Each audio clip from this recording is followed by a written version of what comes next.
ایک نئی تحقیق کے مطابق روزانہ کی بنیاد پر عام گھریلو پلاسٹک کی مصنوعات میں استعمال ہونے والے کیمیکلز کا سامنا ہر سال ہزاروں دل کی بیماری سے ہونے والی اموات کی وجہ بن سکتا ہے۔ سائنسدان طویل عرصے سے ان پلاسٹک کیمیکلز کے صحت پر ممکنہ اثرات سے خبردار کرتے آ رہے ہیں، جنہیں فیتالٹس کہا جاتا ہے۔ یہ عام طور پر کاسمیٹکس، کپڑے دھونے کے پاؤڈر، سالوینٹس، پلاسٹک کے پائپوں اور کیڑے بھگانے والے سپرے میں پائے جاتے ہیں۔ پہلے کی گئی تحقیق میں ان کیمیکلز کو موٹاپے، ذیابیطس، ہارمونز، تولیدی مسائل اور سرطان کے مرض کے بڑھتے ہوئے خطرات سے جوڑا گیا۔ اب ایک نئی تحقیق میں ان پلاسٹک اجزاء کو صرف 2018 میں دنیا بھر میں دل کی بیماری سے ہونے والی 3,56,000 سے زائد اموات سے منسلک کیا گیا۔ نیو یارک سٹی لانگون ہیلتھ کے محققین نے ڈائی 2 ایتھائل ہیکسل فیتالیٹ یا DEHP پر تحقیق کی، جو کھانوں کے کنٹینرز، طبی آلات اور دیگر پلاسٹک مصنوعات کو نرم اور لچکدار بنانے کے لیے استعمال ہوتا ہے۔ محققین کو پتہ چلا کہ اس کا طویل مدت تک سامنا کرنے سے دل کی شریانوں میں سوزش ہو سکتی ہے، جو وقت کے ساتھ دل کے دورے یا فالج کے خطرے میں بھی اضافہ کر سکتی ہے۔ تازہ ترین تحقیق جو جریدے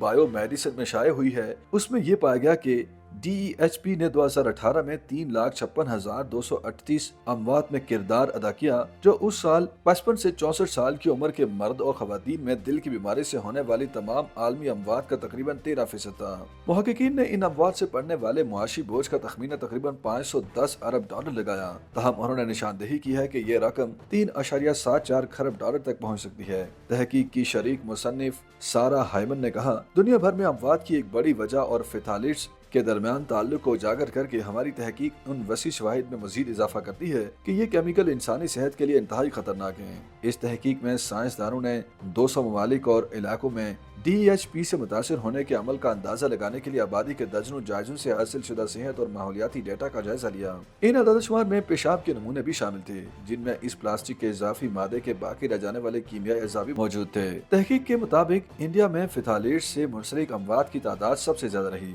جو 1,03,587 تھی۔ اس کے بعد چین اور انڈونیشیا کا نمبر ہے۔ سائنسدانوں کو شبہ ہے کہ ان ممالک میں DEHP سے منسلک زیادہ اموات کی وجہ پلاسٹک کی پیداوار میں تیزی سے اضافہ ہو سکتی ہے۔ ان علاقوں میں دیگر خطوں کے مقابلے میں پیداواری پابندیاں کم ہیں۔ تحقیق کے سینئر مصنف لیونارڈو ٹراسینڈے کہتے ہیں کہ دنیا کے کن حصوں کو فیتالٹ سے بڑھتے ہوئے دل کے امراض کے خطرات کا سب سے زیادہ سامنا ہے، اس میں واضح عدم توازن موجود ہے۔ اگرچہ تحقیق نے خبردار کیا کہ نتائج کا مطلب یہ نہیں کہ DEHP براہ راست یا اکیلا دل کی بیماری کا سبب بنتا ہے، لیکن انہوں نے کہا کہ ان کیمیکل سے منسلک دل کی بیماریوں سے ہونے والی مجموعی اموات کی تعداد اس سے کہیں زیادہ ہو سکتی ہے۔